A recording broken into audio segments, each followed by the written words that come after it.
Hey everybody, thanks for watching Painting Happy Little Minis. I'm so old. Makes the story 10 times better. You should have led with that. No.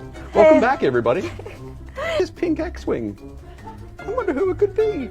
Definitely not me. Why is there so much glitter?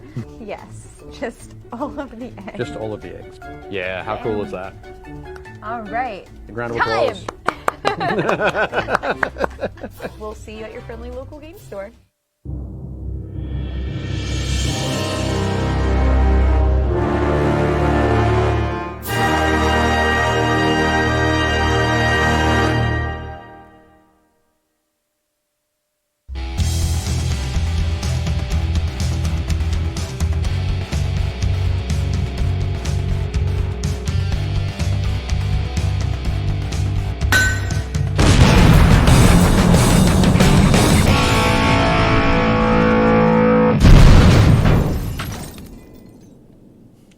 Hey everybody, thanks for watching Painting Happy Little Minis. I'm Gretchen. I'm Dave. And today we are painting Star Wars Legion Clone Trooper Unit Expansion by FFG. We are. Phase 1. Phase 1. For those who are interested in the difference. Yes. Yes. No, I was watching something yesterday where they were pointing out the differences between the Phase 1, which are the clone troopers that we saw in Attack of the Clones, and Phase 2, which were a little bit later on. So the Phase 1 have the cool little crest on their helmet that makes them look like they'll go really fast. So yeah, this little crest here. Almost Mohawk sort of style. Yeah. But the Phase 2 clone troopers are sort of a mix between this and the Stormtrooper from A New Hope, that kind of look. That's really cool. So. I wouldn't have noticed that if you wouldn't have pointed it out. And I didn't notice it until somebody else pointed it out to me. So they're all the same, good. always. It's fine, it's good. We also have special guest Yoda behind us.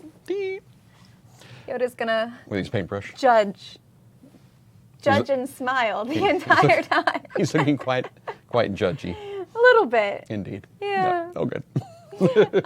Hey everyone in the chat. Hello everybody. And we have Chris, we have Clive, we have Shane. We have Byron. I don't think we have any. We have a new thing set up to where we can actually see and read all of the Twitch comments now. Yes, the Twitch and the YouTube comments. In front of our face. It's right there. Nice and big, so you could probably see it without your glasses too. Yeah. I can see it, but it's a little bit hazy. Walt says hi. Hey, Walt. My glasses on, I can see that. Oh, Walt. Yeah. We're all good. Awesome. So, hey, Stuart. So how did you go with your homework? I asked that question. No. I already know the answer. So we were supposed to go see the new Star Wars, which one of us did. That was me. We got distracted by things. Yep, that's cool. Yeah, and stuff. So I have not seen it yet. Maybe for the boyfriend's birthday this weekend. That sounds like a plan. Yeah, you should definitely do it. Good. I think you need to switch that maybe. That's from a maybe to a definitely. Let me go and book you some tickets. Good. If you want to pay for a birthday date, dinner, Well, you're free to. I don't know your boyfriend. Yeah. So that would be a little bit awkward. Who's this? Who paid for these tickets? Dave! You know Dave. No, I've never met him. So I think it would be a little bit odd. So before you get started, can you show us on the spinner which ones you're painting? Oh, Which I'm ones? going to paint this guy because I find him funny. Okay. So I'm going to paint this guy because I know he's supposed to be running, but with how far his shoulders are, to me it looks like he's tripping. Yep. Like he slipped on That like right foot is slipped. Yeah, it's just the way he's just slightly off keter, which might explain why he can never shoot anyone. There you go. Yeah. There we go. Looking good. Yep. So I'm going to get started on this guy, this one. But what I was thinking, there's a couple of different ways that you can paint white. Because obviously we've got lots of white armor to paint. We're primed Well, and you white, took away so- the glitter option, so. Well, you can paint it however you like, Gretchen. It's all fine. As we've seen, we've just been having a look at a whole bunch of different color schemes for the clone troopers. And what did you say about this picture that I got here? They look like Spice Girls or a boy band. A boy band? It's all the slight different colors. They look like a little stormtrooper boy band. They do, don't they? So that's just fine. Which no one at home can see because it's on Dave's phone. But Do you want to? No, it's okay. Okay. Okay. Dave's just going to leave it to their imagination. Yeah. Just do a Good. Google image search for Clone Troopers Phase 1. Be all good. I will. But yeah, so I'm going to work on a couple of them and mess around with some different approaches and talk about that as we're going through the show. Sounds good. Cool. I'm going to hit. Ding. Excellent. Nice shirt, Dave. Oh, thank you. Looking good. There we go. Ah, I got it. There we go. There we go. Okay. Perfect. I was looking through my Star Wars shirts this morning and I thought, I haven't worn that one before. So I have a couple Star Wars close shirts. I have no idea where they are. So I was like, oh, this is a little high, like white turtleneck, and I'll put my hair in Leia buns. And then I realized that my hair does not like. Right. I don't have enough of it. I don't like. It just doesn't. It wasn't working, guys. There was an attempt. It was made. As long as the attempt was made. was. That's fine.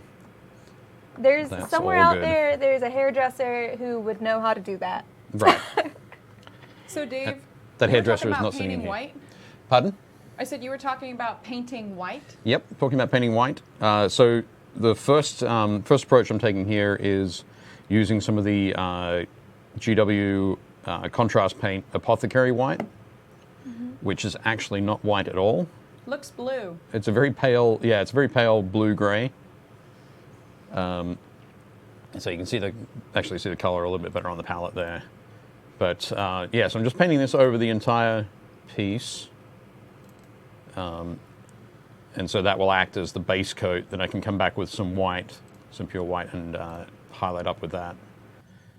I think these were primed with Corax white, which is a GW spray paint. And Corax white itself isn't pure white. It's a very pale gray. They do that so that you can I come like back and highlight it with pure white. So it also, I feel like I feel like I can see things better when it's not a pure white or a pure black, though. Yeah, yep. Definitely get better contrast on it. Though, did you hear they came out with a new Blackest Black? The Blackest Black 3.0. 3.0. I think Yep. we should get some. I'd be worried using it on a Mini. Because the idea is to remove. Oh, it would turn into a you know, void. yeah, it'd just be flat. It'd just be. It- Well, I feel like that could it'd be be- useful in it'd just be certain the silhouette. things. In certain mini things, I feel like that could help bring different effects. Like I would love to see how that would influence maybe something to do with fire or lava or something spooky. You could Right. use it for detailing if you just wanted that black hole. Like, Yep. I'm gonna get some for you. It's gonna be a The challenge. shadow detaches itself from the wall. And then just to have be that, whatever the good. shadow is, and just move across. Hey Jeff. I think Hey it'd be pretty Dave. crazy. Crazy. But yes. Mike is wearing his X-Wing Star Wars shirt, so obviously I did not need to wear one because Right. he is All in my good. stead. Excellent. Thanks, Mike. Yeah. Saving the day. I also couldn't wear my Death Star under construction T-shirt because I wore that to the movie on the weekend. I'll have to find. Haven't watched it yet. I gotta find where my cozy. I have one. My favorite Star Wars shirt is done up like very 80s Okay. kind of style, and it has a lot of neon colors. Yeah. It has Boba Fett on it though, and it is. I think it's the most cozy one I own. Right. I also like it because you can't tell it's Star Wars at first, and it Okay. only if you like take a minute. Hang on, you've worn that one before, haven't I you? have worn that one before. Yeah. But I find it really fun because I'll be out and about and like at first no one says anything, but then I've had several people do like, because I'll be wearing it with like my hair up and Uggs and leggings, and then I'll catch some nerd doing like 5 double takes, and then be like, nice shirt. Nice shirt. Yep.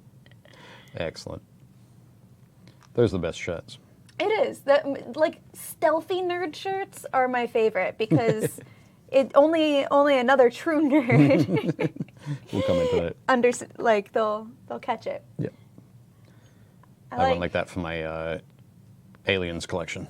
It's my LV426 shirt. Nobody knows what that is, except other fans of Aliens. But yeah, it's definitely a cool way to go. So, just going to show this off quickly. Okay, so you can see in there, that's with the Apothecary White, just very quickly splashed over the whole model. Just adds a little bit more shading, basically, to those recesses. Once that's dry, it'll be a little bit more obvious as well, I think. I'm going to compare that to one that's just been primed. You can see the difference a bit there. I think that'll look good once we come back with the white highlights. So two guys like that. And then the next one I'm going to mess around with is some Vallejo Pale Gray. Let's get that out there. It's not as blue as the Apothecary White. It's a pretty good sort of neutral gray. See, I'm working up with gelatinous blue. Gelatinous as blue. my not quite white base. Cool. Are you painting that over the whole thing, and then you come back and highlight? I'm just kind of doing or it just on. doing Well, the anywhere shading? it's armor at the moment. Right. Not really the crevices. That is the fun part with the clone troopers and stormtroopers and that kind of thing. Knowing that in all the gaps or the crevices there, you'll have that black undersuit. So I don't have to worry about being the most tidy in the world. No. You can use that definitely as your cleanup step. That is exactly what I'm doing. Excellent. Good plan. Shane, wearing my tall, Darth, and handsome shirt. Where do I get that shirt? I want that shirt. You haven't met Shane, though. Shane is neither tall nor dark. Neither am I, but that's not going to stop me. That's fair.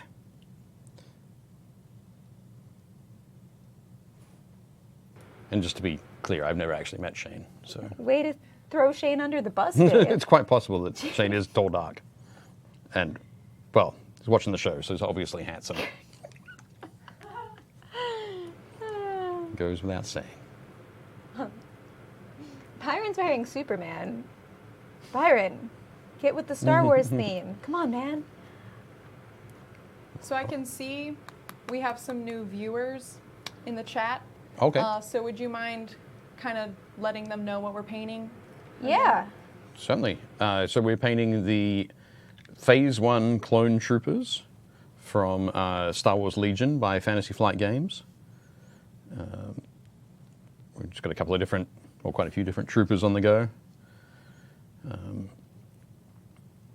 Gretchen is doing some sort of base shading with, is this what it was? Yes, Yep. gelatinous. So gelatinous blue. It's a little light. Is using but from the D&D paint range. So yeah, nice pale blue-gray. Oh, that's how you drop it. There we go. And the first two I worked on were with the Apothecary White, and then this one and the next one I've been working on will be with the Vallejo Pale Gray. No, Light Gray, my bad. Vallejo Light Gray. And with this, I'm just painting these in the sort of the shadows. So where armor plates come together, or underneath the leg there.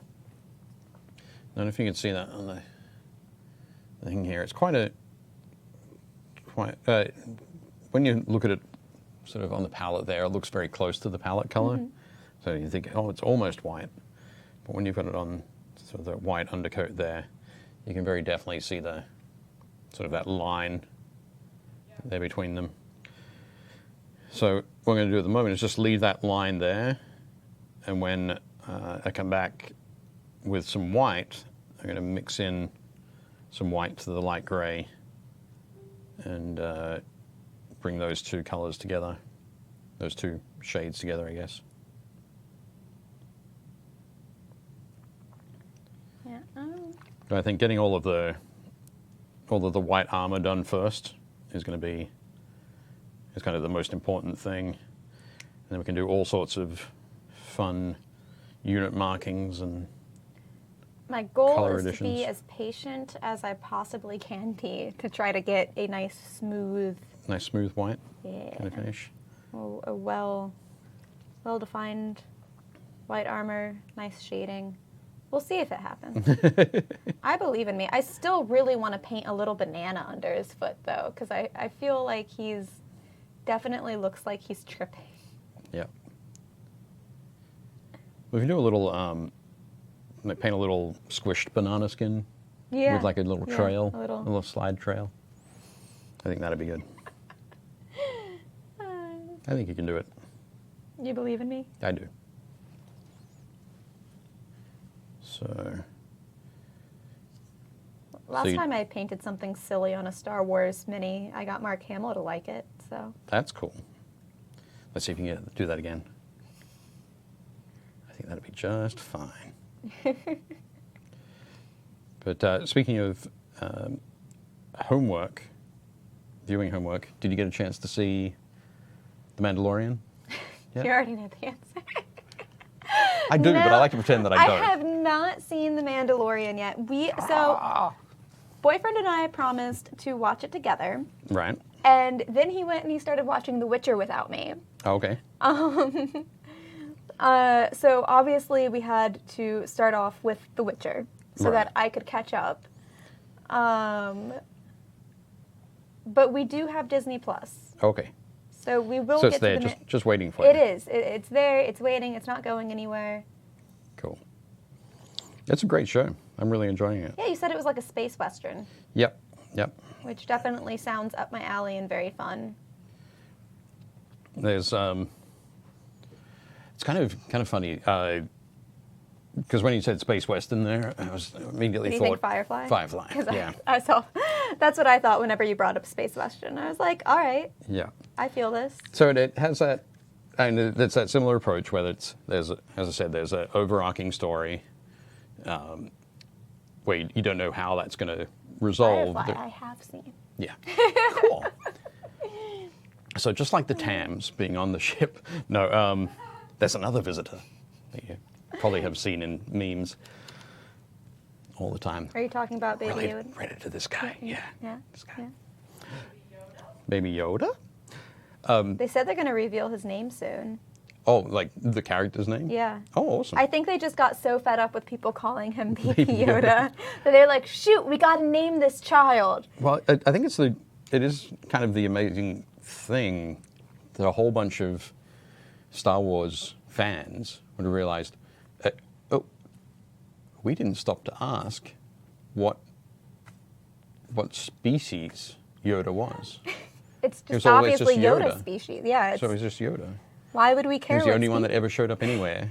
No, apparently there was a female of the species like tucked away in the corner of something somewhere. I saw the gifs of it. She exists. If you're talking about the 1977 Christmas special, I think I might be. then I saw the gifs just very briefly flash before my news feed. Oh, no, and that's- like 5 different people quickly were like, "Shh, we don't talk about that." don't talk about that. Well, that is then either the Christmas special or it might be Gremlins. It wasn't Gremlins. It wasn't Gremlins? It was Okay. most definitely Star Wars. So, but yeah, at no point. But even you just said then a female Yoda, and it's like no, Yoda is his name, not his species. Byron says, "Don't watch Dracula. Gave me nightmares." Dracula? There's a new Dracula. That Yaddle. There we go. Gustavo. She was on the Jedi Council. Okay. See? There we go. I knew I wasn't just fever dreaming more Yoda species characters. As much as the internet would like to have me believe. Right. There we go. It's really she's in Phantom Menace. Okay. Cool. There we go. Um, But so that was the character's name? yeah. I guess. Yeah. So Yep. what's the species name? Nobody's asked. No one cares. No one cares. But obviously, right from the start, we knew that Chewbacca was a Wookiee. Walt says, are there any Mandalorian minis in Star Wars Legion? But there's Boba Fett. Boba Fett's that the it? only. Yep. I'm sure they're going to come out with more once, now that the Mandalorian's so big, though. Oh yeah, definitely. Like, I can't imagine they wouldn't, like, Oh no, they'll do capitalize something on for that. sure. Yeah, I think For sure. there's some on the horizon Yeah. There might even be a. in October. Okay. Tune in October of 2020 to find out more. Coming No, there. January, February. No, in March. March. Oh, that's sooner. That's much sooner than October. Sorry. Yes. Also, Walt says maybe he lays an egg. Can you imagine? Because the baby is supposed to be like 50, so obviously they age super slow. Yep. Like the species has an extended childhood, they age super slow. How long would they have to sit on an egg? No, I don't want to think about that. I don't know. Maybe that's what he was doing on Dagobah. Just watching an egg. Sitting on the egg. Sitting on an egg. Yep. I don't know. But yeah, it's a fun show. To just approach it as a Star Wars space western. That sounds really fun. Yep. That's my kind of jive.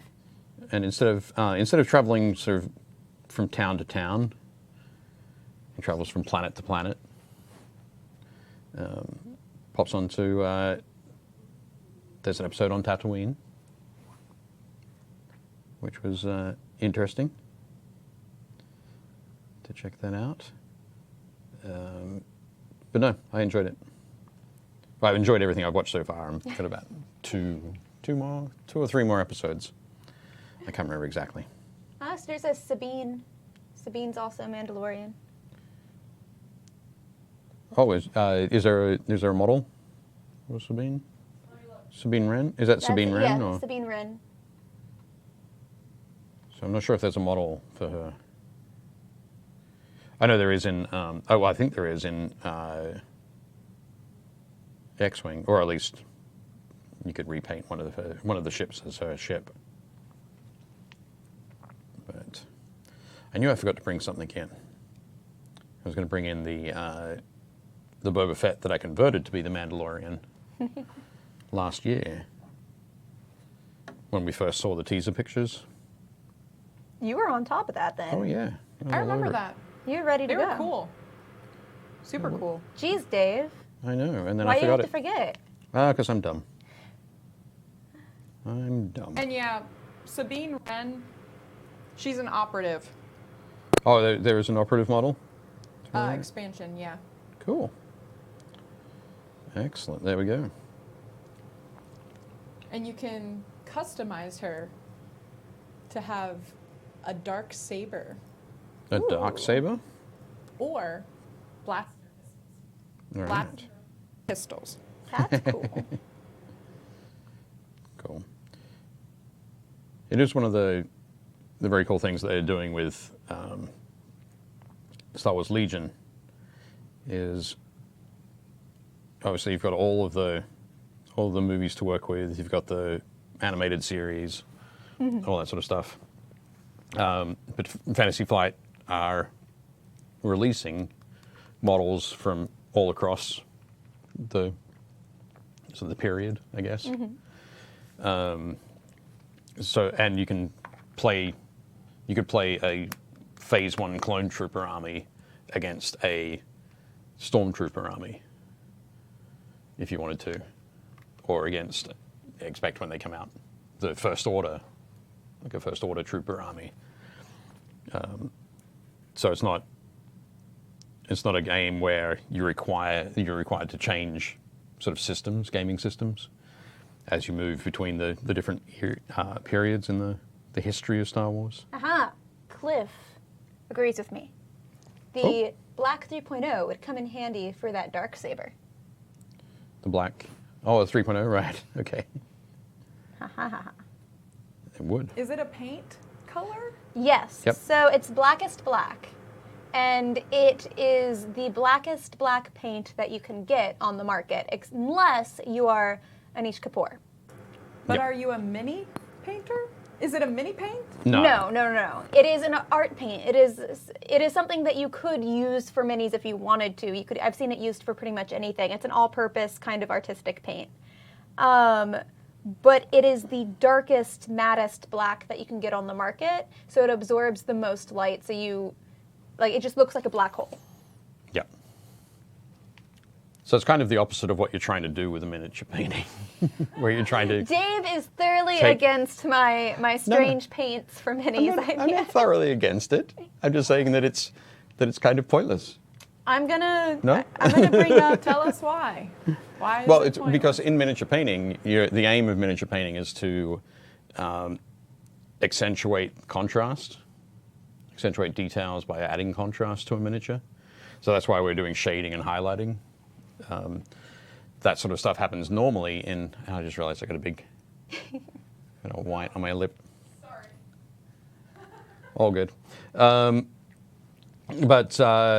Yeah, so that's why we're doing the shading and highlighting. Normally at 1-to-1 scale, at real life scale, that light falls on us and we get shadows sort of in a normal, sort of regular fashion. But when you take that down to like 28mm miniatures, you lose a lot of that potential. You don't have as many overhangs, or the overhangs aren't as large. So that's what we're trying to do with painting is accentuate those highlights and the shadows. So using the blackest black on a miniature, or painting a miniature with it, is going to remove that, because it's going to make everything black. I wouldn't want to use it for the whole thing unless it was literally supposed to be a void. But I think using it smartly could come up with very interesting results. I don't want to think about it. I don't want to have to think about my miniature painting. Don't make me think. Yeah, see, Cliff says he used it for the inside of cowls and hoods for the undead and such, because then if you paint something, like, I figure for glowy effects, Right. like how cool would that be to have the glowy effect and then you have the blackest black kind of framing it or whatever, and then you get that super stark, super intense contrast. Okay. I'm not 100% convinced yet. I'm going to buy some and paint some minis just to be like, Who Dave. was it? There you Use go. the- Take that, Taylor. Did you say it was Clive? Yes. Well, Clive should post No, those. Cliff. Cliff. Post them in the group. Yeah, post them in the group. Prove me right. Yes. Or let's just see some examples, you know? Or that, I guess. Yes, prove somebody right. Fingers crossed it'll be Gretchen. Yeah? I think it could have so much fun. I'm sure you would. I'm going to put I have no together a doubt. box of difficult things that I think would also be really cool to paint with. And then one day, we'll just have an episode where I just bring out this box of all of Dave's worst fears. I don't have any worse fears. You have They're to, all, I fear everything equally. Dave, use everything in this box and paint a mini. No. It'll be fine. You'll be good. It'll be fine. I'll adapt. Adapt, survive, overcome. Yep. Right? Yep. Adopt, adapt, overcome. Is that it? I can't remember. But yes. Okay, so just quickly, there's the, of course, under the bright lights, might not look too different, but. Do you want to put it on the close-up? I might put him on the spinner, yeah. Okay. So, let's put him in the middle there. Actually, hang on a sec. Just realized we had a little bit of water on the thing for some reason. Okay, so we've got some shadow in there. But yeah, I think the lights are washing it out a little bit, but still, no, that's cool. It's not your fault. We need to have them on for the visual transmission of light. So, Do you want me to change it or? no, I think okay? I think that'll be fine. I think you can see it, You especially can see on the it, yeah. back. I'm gonna put this guy up there as well. So this is one that's just had the apothecary white put over it, and now I'm gonna highlight one of the apothecary white models, or one of the models that I washed with apothecary white. What I'm doing here is thinning the white a little bit. I might need to come back with a second coat or a third coat. And at the same time, I might just need to do a little bit of highlighting on some areas. I think a little bit on the back here, on the sides. Sorry. Okay, no, you're good. I was lost in the sauce for a little bit. You're intrigued Someone asked by about the pictures, so it got me. We should. It is 2:30, so we should look at some. We should look at some Should we images? look at some minis? We some should look at some minis. So let's look at some minis from the Painting Happy Little Minis Facebook group. Which ones are we going to see? What are we going to see today? Oh, first up, Alexander the Turtle Glaive Master from Epic and Stuff. Turtles always amuse me, Why? I think. I'm not sure. They- Not sure. This is like That's so cute. both turtles and tortoises kind of give me the impression that they'd rather not. You know Doesn't what? matter what it is, they'd just rather not. That's fair. Whereas turtles are like, yeah, I'm going to go out and adventure. I'd rather. Yes, I would like to do that. Save this village? Certainly. But, I like the orange yeah. necklace. Yeah. or The orange whatever. really Those pops orange nicely beads. with the green. Yeah, does work well. Very cool. But no, looking good, Alexander. Nice work. Andrew, painting up some Warhammer ogres, or some ogres for the ogre more tribes for Age of Sigmar, Warhammer Age of Sigmar. Looking very cool. That bright yellow. the bright yellow. Really does good. Yep. It's amazing. It looks very nice. I have an ogre army, but it's not as bright as that. It looks very cool. And I like the icons that you've painted on the banners as well there, Andrew. They look very nice. Good work. Oh, I saw this morning. Ryan, Ooh, that's a good phoenix. yeah, painting up the Reaper Phoenix as a gift for a friend. Aw. Ah, you know who that friend is? Gretchen. I'm not sure. No, maybe not. I was like, wait. Wait, what? Who's Have I just spoiled the surprise? No, I'm just kidding. I have no idea who it's for. But yeah, no, it does look great. It does look very cool. It's also interesting because Teddy posted their paint of that mini. It's like the same painting. Okay. They did the same coloring. Right. Same color right. scheme. Same coloring in the same It's place? a good or- color scheme. Great Yeah. brains think alike. Yep. I would always paint a phoenix with these colors. But no, looking very nice. Good work, Ryan. Did you know that phoenixes, the myth came about because of flamingos? I did not. Yep. Okay. I could elaborate, but we have minis to look at. Yes. Let's elaborate on that after the minis. I would like to come back and see that.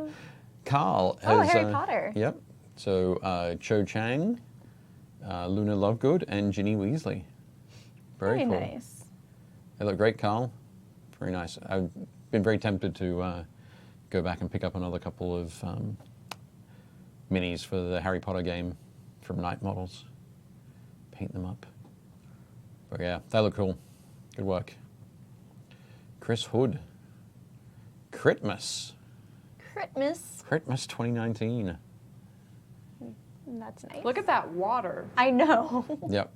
That Did looks you cool. is that painted or is that like actual acrylic? Not acrylic, but resin? That's a really good question. I'm not sure. Because that looks It does look like it very- has some translucency to it, doesn't it? Yeah, same with the water in the back Yeah. that she's standing on. Yeah. I don't know. It does look cool. I mean, all the basing looks fantastic. Yeah. So what have we got there? What's the? So you've got the mage at the front right, with the antlers. I'm not sure what she is. I think she's a druid. I would say A druid? druid. You would say druid? Nature. There's a lot of Okay. nature going on Right. there. That's a very Possibly. naturey thing. A paladin, a rogue, Paladin, And a fighter? halfling rogue. Pardon? a fighter. The lady in blue. Lady in blue is a fighter. Yeah. Maybe. And the is that a drow? Oh, I was Possibly. going to In the say a hood? rogue, but Drow ranger? I don't know. But I gotta Looks tell you great. that halfling rogue, I think, is my favorite. Your favorite? About to throw those knives. Looking great. Nice work, Chris. You look awesome. Clive Mills, the Displacer Beast. There you go. With the light coming from behind it, you're getting that silhouette, which is almost the black is black. I just think that you would be able to get unreal amounts of contrast. Sure. Yes, you would. Yep. You'd have to find the. Do they also do the whitest white? They do the pinkest pink. Pink is pink. that doesn't really help. Sure. Contrast, you wanna Ryan push a says, little bit Gretchen, more? the next phoenix I paint is yours, I promise. Look what you've done, Dave.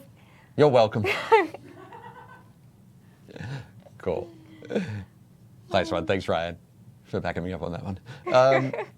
But yeah, I love this one too. That purple. I love the black through the purple on the little... tail, tentacly things. I don't know what to I call don't know them. what they are either. The mouthy bits? The mouth bits. I don't know. But You wouldn't want to get hit with one they of always those. scare the bejesus out of me for sure. But yeah, no, it looks great, Clive. Nice work. Oh, Dave's done a little bit more work on from Merkula, See, the Wraith that's King. super glowy. That's really nice. Yeah, we Yeah. saw this last week, but Yep. this is Yep. an improved version of He's that. done some more work on the the sword, blue, I think. yeah, the sword, Yeah. and I think the blue too. No, it's looking great. And again, that blue teal and the orange red, working great there. But no, and I really get the feeling like the silver on the chainmail, sort of down the front, is getting that a very nice A little sort of pop. is picking up the blue as well in its reflection. Nice work, Dave. Looking good. Oh, Fabrice. He's painted. What's this model from? I don't know. He didn't say. I'm going to guess it's a board game mini. He just said, "Good looking good." Yeah, I think, yeah, I'm pretty sure it's a board game mini. Because it looks like it's attached to that base, the round base. That looks a lot like some of the minis from Come On Games. Oh. So that's my sleuthing That's a new there. level. A new level of mini knowledge is being able to pick out where it comes from the base base. that it's attached to. Yeah, I like the figure because it looks like he's shooting, but he looks like he's walking very assertively. right. He'll And be I taking like a step that. like yeah, and just like blah, bam, blah, bam, blah, bam, blah. like taking down enemies. He's not Sure. just wild out there shooting anything that moves. He's purposeful. Right. Yep. Yeah, definitely good. Nice work, Fabrice. Looking cool.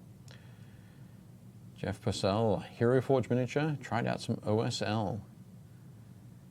Yep. I think the OSL is looking really nice on the hair. Working well on the hair and the arm. Not so sure about it on the base there. Definitely the hair and the arm though. I think Jeff's done something that I always do when I decide to paint object source lighting on a mini, is that the way it works best is when it's surrounded by dark areas, like Black 3.0, for example, where it can be the brightest thing on the miniature. Yeah. And I always end up doing it out on it. So if somebody has like there's a flaming sword. Oh look, the flaming sword is held out like that. Or a glowing pistol or something like that. But again, it's usually held out Okay. because it's hot and people don't want to hold it next to their bodies. So in this case, with the flames held up in the air, you're sort of taking it away from the potential for having those darker areas. So, but yeah, as I said, it's working well up on the arm there, Jeff, I think, and maybe a little bit more on the nose, the brow, and that arm that's coming across in front of the model. But yeah, nice one. Good effort. Jan or Jan, the Teenage Mutant Ninja Turtles Leonardo. That is some good green. Yeah, that is cool. I need to know, I want to know where this is from. Which one it's from, because it's not from the board game. She said it was for Fallout, Okay. but I don't know where the mini was from. Right, yeah. Or no, Fallout Borderlands? Or Borderlands? Is Borderlands different? Borderlands is different to Fallout. Okay. I don't know sorry. my video games, but I do know that those two are different. Pardon. That's cool. But yeah, I'm liking this one again. That bright, vibrant, saturated green against the desaturated orange-brown. Mm-hmm. Yeah, working nicely. And those swords look dangerous. Nice one. Good work. Oh, some Sisters of Battle. I wondered when we'd start to see these. Nice work, James. Ooh. So these ones are from the limited edition Army box set that they released in late November, early December. The Sisters of Battle. They look looking really nice. Are they battle nuns? Battle nuns, yep. Nuns with guns. That should be the tagline. It's been the tagline for a long time, but they haven't. They didn't actually put it. It's not They're getting a official. little bit more serious now, so I'm just going with the Adeptus Sororitas. But yeah, they definitely look great. I think that the blue armor. I think the white cowls look really nice. Yeah, everything's looking really good there, James. Very cool. I hope to paint up some of these kind of soon. Getting ready for a game at Adepticon. Jeffrey Brower is current work in progress on a dragon. The dragon is looking very cool. I like the cool shading with the kind of warmer highlights Right. going down the neck. Yep. No, it's definitely looking good. And I think using that bone color, it's kind of you always get the feeling like you see a lot of lizards that have that paler bone sort of colored underbelly. Kind of like bearded dragons. Yep, just like that. So I think it's nice, as you say, to work the cooler tones into the shading of that. But yeah, looking good. I'm excited to see those wings once they're done. Jody has painted up some minis for some buds today. I'm hoping he's meeting friends. I don't know. But yeah, this really cool Plague Doctor kind of feel. I love those masks. The Plague Doctor The mask? Plague Doctor masks. Huge fan. Should get one. I was this close to getting one when I was in Venice, Just wear it. like 5 years ago. Live your best life, Dave. Yeah. Just around the house while you're cleaning. Clean around the house. Sure, the only example would involve me cleaning. I don't like that. But I do love this mini. Nice job. And I think the liquid in the vials is looking very cool as well, Jody. Nice one. Last one Josh? for now. Pardon? Last one for now. Last one for now. And Josh Come has back in 30 painted out this very cool Drider. Black window version. Leona? I copied and pasted. Oh. He must have spelled. I'm pretty confident that should be Black Widow version. So whether it was Leona or Josh, I don't know. But yeah, looking good. Looking good. Fixed it. I think I think it's they're very interesting. The pale skin and the pale arms. It's very. I like it with the black and the red. It's very like old school goth colorations. Right. Yep. Yep. Looking good. I like the scale. I like the scale mail armor on the torso. It's looking nice, and the extra the detailing on the underbelly there. Looking good, Josh. Very nice. Cool. Okay. So all of those were from various folks who watch the show and are part of the Painting Happy Lil Minis Facebook group that would have posted up over the last week or so. Yep. We'll have another session of those a little bit later in the show. But yeah, it's always nice to see what people are working on, different ideas that people have, different color choices that they're making. Yeah, definitely cool. Thank you, everybody, for posting those. If you'd like your miniatures to be seen, don't forget to post them in the group. If you're not part of the group, join. Just hit join group, and one of us will admit you. I don't think there are any questions we ask. I don't think there are. No, There aren't. there aren't. No. You just gotta join. You just join. Just join. You just And do you it. gotta love painting. Okay? Must love painting. Love it. Love it. Live it. Love it. Also, Dave, someone noted that with your different paint styles, one looked like the movie version and one looked like the animated or something like that. Okay. Thought that was kind of cool. Oh, for the Ones that are on the for spinner. these two troopers that are on the spinner. Okay. Yeah. Cool. Now I think I've mentioned this before, but I'll admit it again. I haven't actually watched any of the animated series. Well, that I have you beat on finally, Cool. because I have. Good job.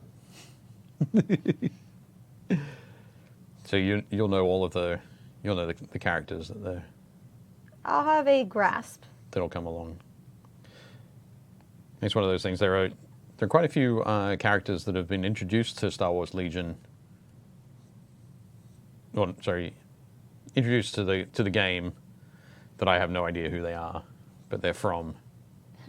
Clive says, there's not an ounce of black in my displaced beast, Dave. It's all different purples. All different purples. So our monitor is just picking up. Nah, it was the lighting. I think it was the angle of the photo. With what you can do with that. So who's that? Who's that? Clive. Yes. Is if you get a little piece of white paper, just a piece of printer paper, you can put that in front of the model, but not in front of the camera lens, obviously. But that'll just reflect some light back onto the model as well, which will give you a little bit of Should do a photographing minis. photographing minis Yeah. episode Yeah, like you're creating your own little white box Or article. bounce. Yeah, how Okay. to. With the piece of paper. Sure. Okay, yeah, I might do that as an article then for the for Game Trade magazine. How to photograph them. Oh, I like that. That's a good idea. Yep. Sometimes Sometimes. I think thoughts. What do you mean sometimes? All the time. We just don't hassle you about all of them. That's true. Yeah. And by we, I mean me. Right. But Also, someone mentioned the Dark Elders behind you. okay. Oh, Byron wants the Dark Elders. Yeah. LOL. They're there. They're there. They're not for sale. I think we're saving those for another episode Are we? in the future. I'm not sure. I'll have to check after the show. So what have you gotten up to since last time, Dave? I've been doing. I finally got back into the swing of things. Finally got back to work. Last week, I was sort of a day and a half back from a 27-hour flying ordeal. And so I wasn't particularly coherent. And that kind of lasted over the weekend. But Monday I got back to work.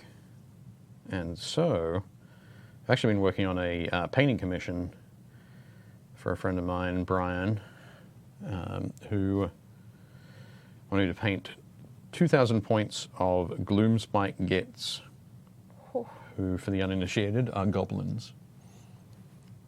So 2,000 points is about 100 models. That's a lot of goblins. It is a lot of goblins. Is he making a goblin army? Yep, it's all for a goblin army. It's goblins. It's mostly goblins. It's about 80-odd goblins, and then a lot of trolls. So, as of this morning, I'd finished off 50 of the goblins. So that sounds quick. Yeah. Well, when I say finished off, I haven't done the bases yet, but everything else is done. But yeah, so I've been focused on that, getting that sort of thing done. Someone asked Dave, what white are you using? What white am I using? The white I'm using is the Vallejo model color white. I like this one. It's got a good sort of smooth consistency. It mixes really well with all the other paints. And you can see it there. It's not chunky or gritty or that sort of thing. Sometimes white paints can be a little bit chalky. Yeah. And there are a couple in the Vallejo range. There are probably like 5 or 6 different whites. It sounds strange because white's kind of the absence of all color, right? But 5 or 6 different paints with white in the name. And yeah, just this basic one, the white, number 951, is my favorite.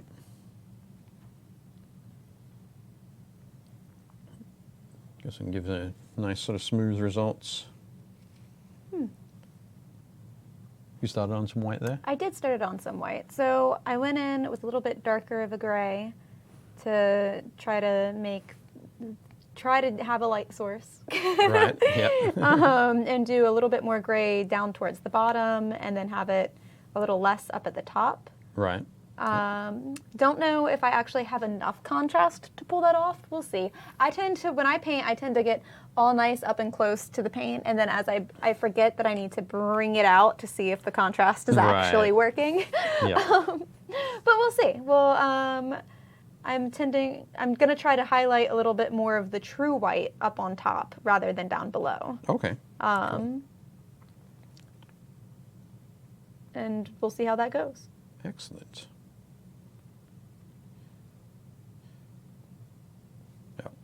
These the goblins that I'm painting have very much that sort of issue, where you can have them here, and the way I've painted them, it's like, oh yeah, cool. There's plenty of contrast and balance and that kind of thing. But yeah, when you put them out there, Suddenly, it's like, oh, those little tiny teeth on the shield have disappeared in the distance. So you've got to do some extra work to make sure they still have that contrast and pop at arm's length, particularly for a wargaming army that's going to be sitting like 3 or 4 feet from you on the table. So, always fun. But I've also been working on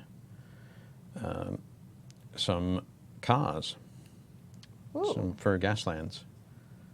more cars? More cars. Well, these ones are, again, a commission Mad Max? set. Yeah, Mad Max style. Of course. So my friend Terrace Cassidy, who runs Geek Nation Tours, went out to Wasteland Weekend in California, which I think that was in September, October. Kind of as a scouting trip to see if he wanted to run a tour to it next year and take a Gaslands tour. I think he's going to, but he wanted to say thank you to some of the folks who helped him out while he was out there and asked me to paint up some cars for him. That's cool. That's really nice. So I did, so there's one for the, oh, there are two actually that I did up for the guy who runs the Wasteland Weekend. And I just realized I just put his base down right in the white paint. It's like, that's no good. And then a couple for Jim the Tank Dorsey, who at Wasteland Weekend cosplays as Lord Humongous, ruler of the Wasteland. Okay. So I get to do up some cars for him, and then a couple of others, which were pretty neat. So, but I did a few of the Mad Max Interceptor kind of look from Fury Road. So that's been fun too. So I've been doing a lot of painting, is what I'm saying. All the painting. All the painting. I think I'm up to about 56 models so far this year. Wow. Do not expect me to maintain that. I was gonna say, it's like what? Pardon? It's the 9th. Yeah. The 9th. It would be amazing if I was able to. 56? 7 models a day? Imagine if I was able to keep that up all year. Wow. We should have a running bet. Running on tally? How, yeah. No. How many? Maybe for charity or something. Yeah. How many? Hit Dave- 1,000, you donate this much. No. How about no? Too much pressure. Too much pressure, yeah. Because sometimes if it gets to being a chore, it's not good. There are times when like after I put my daughters to bed, that I just want to sit on the couch and not feel like I have to go back to the painting table. And I think if there was a running tally or a bet or a charity thing or whatever, that I'd just go down and not do my best work. Fair. So. Oh, sorry. Yep. Get a little bit too close into the camera here. Okay. So I think this is working out pretty well. I would say that all of the variants of the Stormtrooper kind of look very, very easy to get stuck into. Priming them white, a little bit of shading, a little bit of highlighting, a couple of tiny banana peels. All good. I'll get to it. Yeah, Just for you. cool. Thank you. I appreciate it. Now I'm going to start on the black undersuit. And here, just using some Vallejo black. Check it. Again, there are a whole bunch of different blacks in the Vallejo range, including a gloss black, which is kind of interesting. What does that mean? Gloss? Gloss. Does it dry really glossy? It dries shiny, yeah. So if you're doing like patent leather shoes, you can paint it in the gloss black, and you won't have to come back and do a gloss varnish over it. That's really cool. Or if you regularly sort of come back and spray your models with a matte varnish, you could use the gloss black if you run out of regular black and your store is out. I've done that before. But typically, I just go for the black.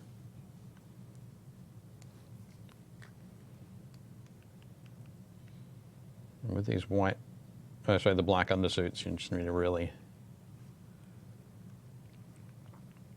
fine brush to be able to get in to all those little gaps there.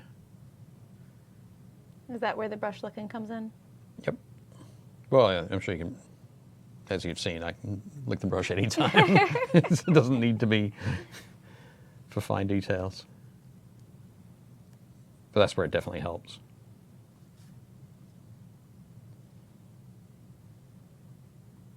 At the moment, I'm using a Winsor & Newton. Yeah, can we just see that there? A Series 7 So this is a size 2. There we go. Get it on camera there. So size 2. Pardon? Lovely. Yeah. Is that because it said England? Yes. So Leona had to do her English accent. Lovely. Lovely. Lovely, very lovely. Cool, blimey. Lovely Someone paintbrush. said use the gloss for the visor. Use the gloss for the visor. Yep. You definitely use it for that. Have you ever tried black ink? Black ink. To get a glossy finish, do you mean, Walt? Or I feel like that would depend on the ink itself. Because if it's water-based or alcohol-based, that's going to right. be very... affect the use of it? Yeah. There are times I haven't used like Winsor & Newton inks, for example. I haven't used those for miniature painting. But I have used sort of like black inks, which are really washes, I guess. Most of the time are washes from companies to thin down some of their black paint.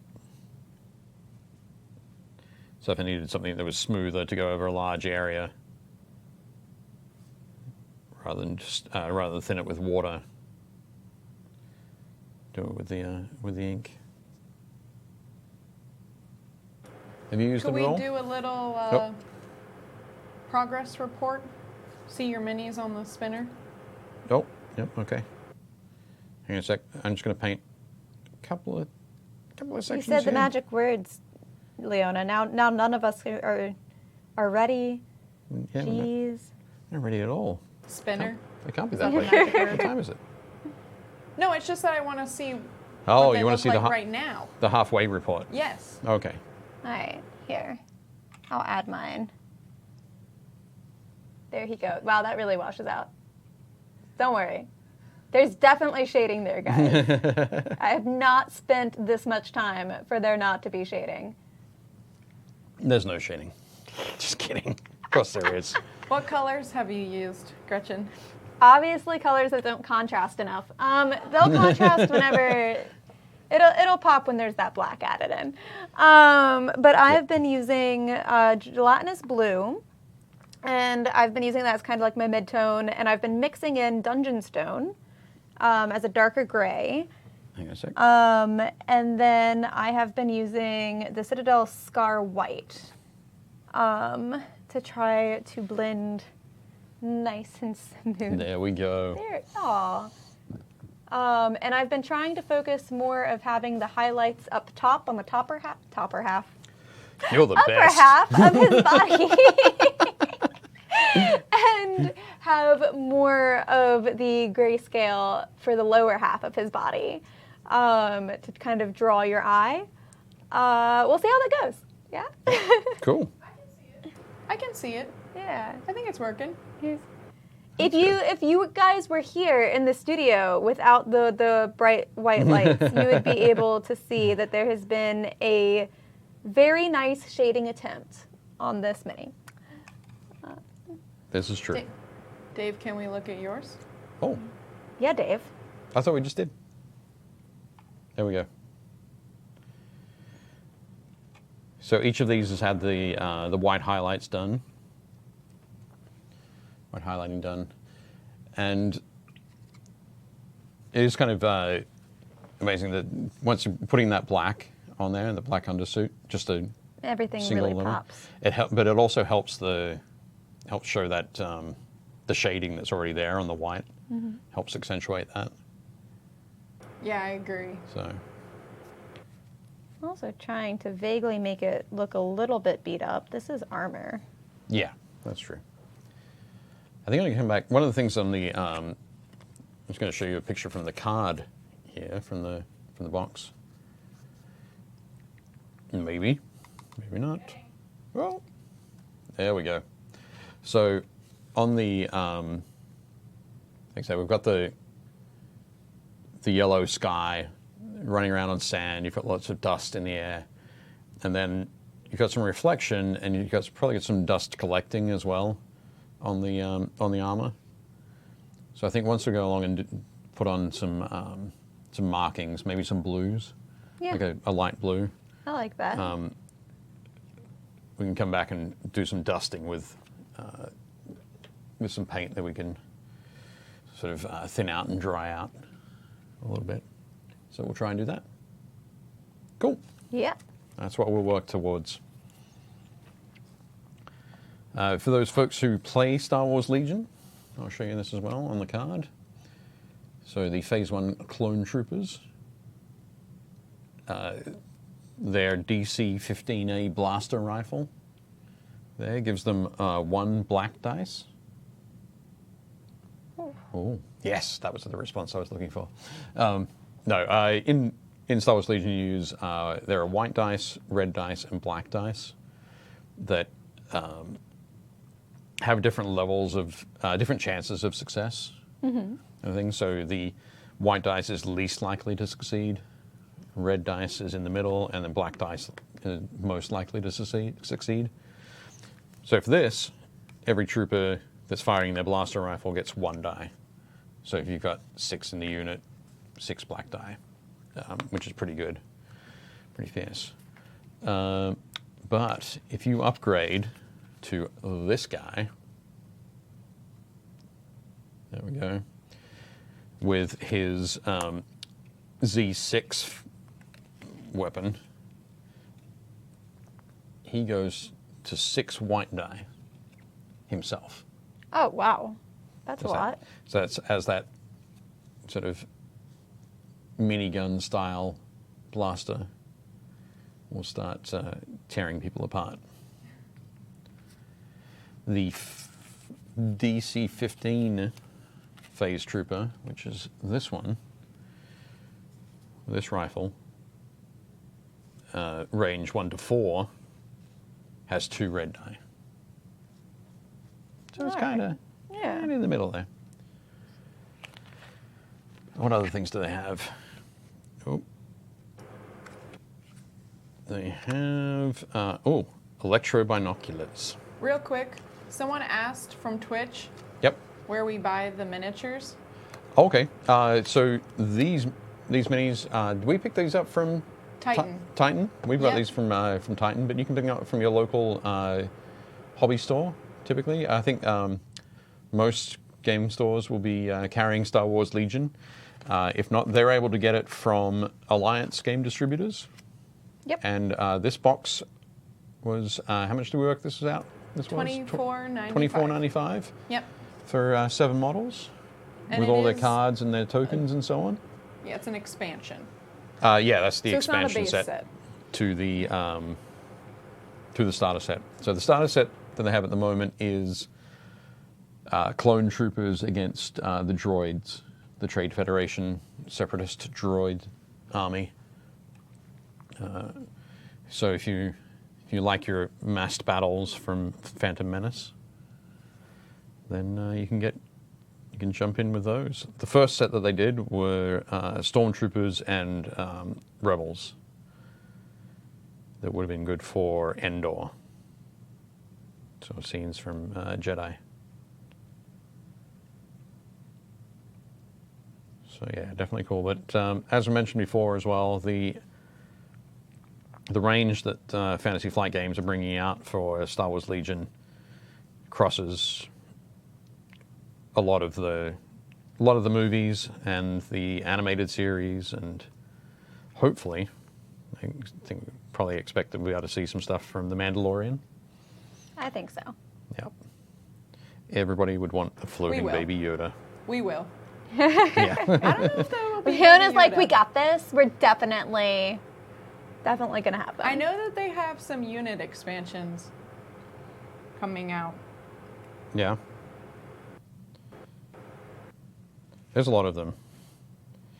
They even have the droidicars, which are cool. That's one of my favorite parts from the prequels. The droids the battle droids that roll and then pop out. And there's like, yep. So yeah, there's a unit expansion for those. I think they're, as I said, yeah, one of my favorite parts of the prequels. Okay, I'm going to get in here and paint inside the visor there. Yeah, It's not the easiest part to paint.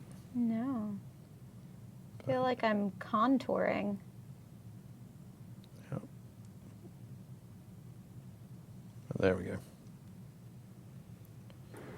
Hey, Dave, Yep. any tips for keeping your hands steady with the black? Oh, with the black there. I think the main thing for keeping your hands steady, if your hands do shake a little bit, particularly if you're doing something very focused and detailed, anchor your wrists or your forearms on the table, on the edge of the table that you're painting at, and then connect your. It's kind of tough to do it here and get it on camera, but connect your. Make sure your left hand is touching your right hand. There we go. So yeah, rest your elbows or your forearms, that kind of thing. All right.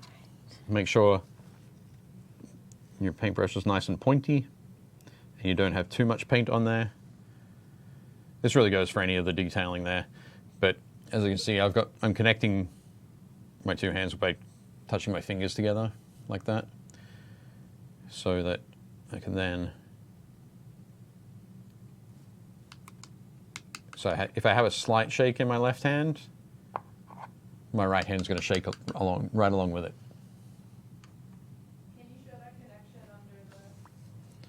So yeah, so I start by sort of putting those together and then bringing it. So if you've got that sort of triangle sort of approach, it's difficult for you to get a lot of motion rather than just loosely held. That's what I always recommend for that. And sometimes if you know that your eyesight is going a little bit, but you haven't gone and kind of checked out your. Trying to call me out for not wearing glasses? No, not you. Other people. Because I know that I used to do this for a long time as well. If you're kind of relaxed, no, do the wide shot. Okay. So you see I'm leaning back a little bit, and because I've got the belly, I can do this. So I can rest on there. And that's bringing it closer to my eyes, but also giving me that nice, stable belly rest. It's comfortable for my hands as well. Use your belly. Use your belly. If you have one. I'm not saying go out, rush out and get one. Take your time, build it up slowly. Over years. But yeah, you can also do that. Also, hello, Natasha. Hey, She's on Natasha. Oh, Natasha's? YouTube. Oh, on YouTube. Hey, Natasha. Excellent. But yeah, so I think. Or you can just be like me and just handshake all over that. All over the mini? All over the mini that I just painted white. Oh yeah, you could do that. I'm gonna get the blackest black just so I never have to paint white again. Right. Well, of course, the other thing you could do is paint like death troopers. Okay. That are all black. Use the gloss black for those guys. Definitely do that. I'm very committed to all of the shading I just did, though. All right.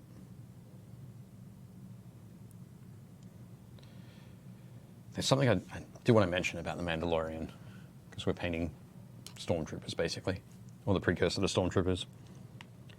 And I think I can say it without spoiling anything. Go for it. You think I should try? I think you should try. Okay.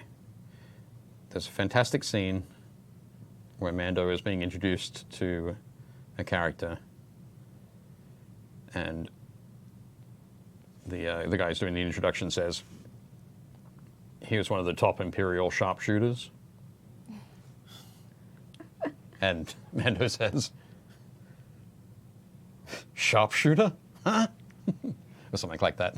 And the guy turns around and goes, "I wasn't a stormtrooper."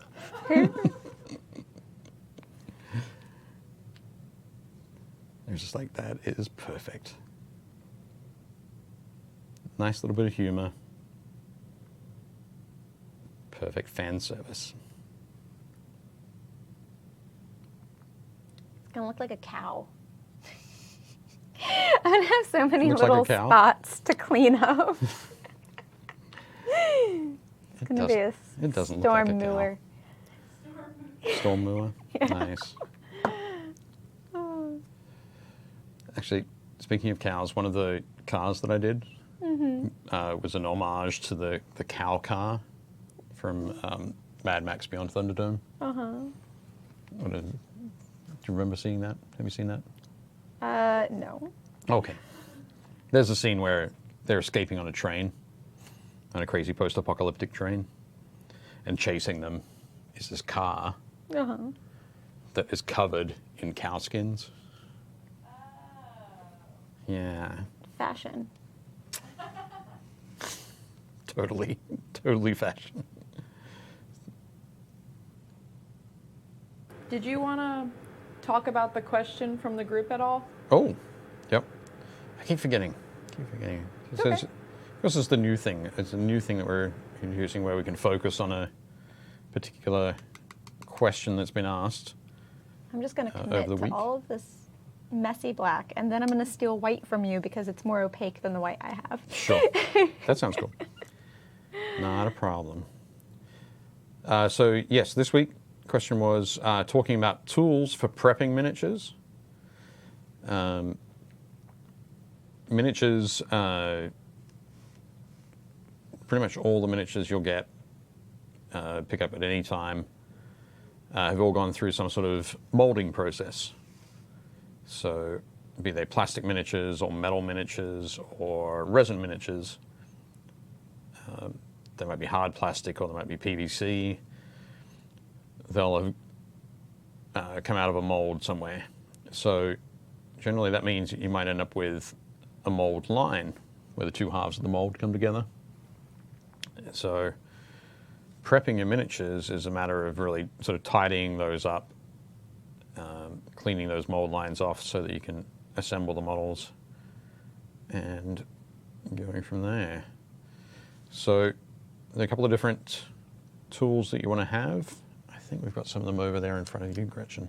I handed them to you, Oh actually. no, I've got a couple more. There's Oh, these ones this aren't one. used for prepper. Oh, well. And Oh. clippers, if I may. There Thank you you very go. much. So, getting yourself a pair of clippers is important. So these are also known as side cutters because on one side they're flat where they come together, and the other side they're kind of dipping in like that. So of course I don't have a sprue here, but I'm going to use this little piece of plastic that came off my water bottle that you can use to cut pieces from sprues if that's the way your miniatures are coming. Oh, Leona's grabbing something else. Ah. We might have some. Always worries me when she runs into the studio. I thought we had screws back here. Some sprues? No, probably not. That's cool. Actually, here we go. Just realized. Got a box here of basing materials, and in there is a sprue of skulls. So I can show you based on that. Oh. And there's some Agrellan earth that we can use on the bases of these guys.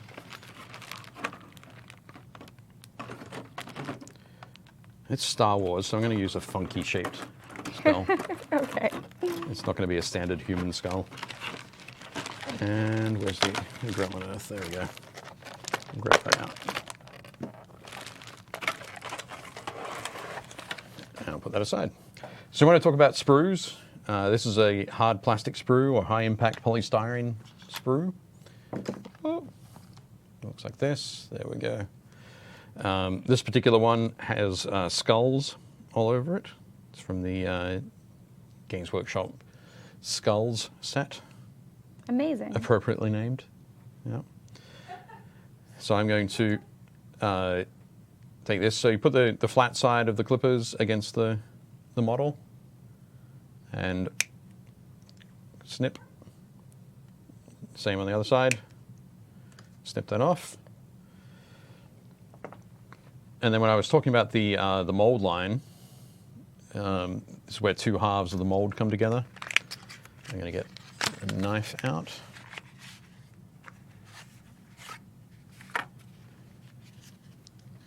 And put a blade in.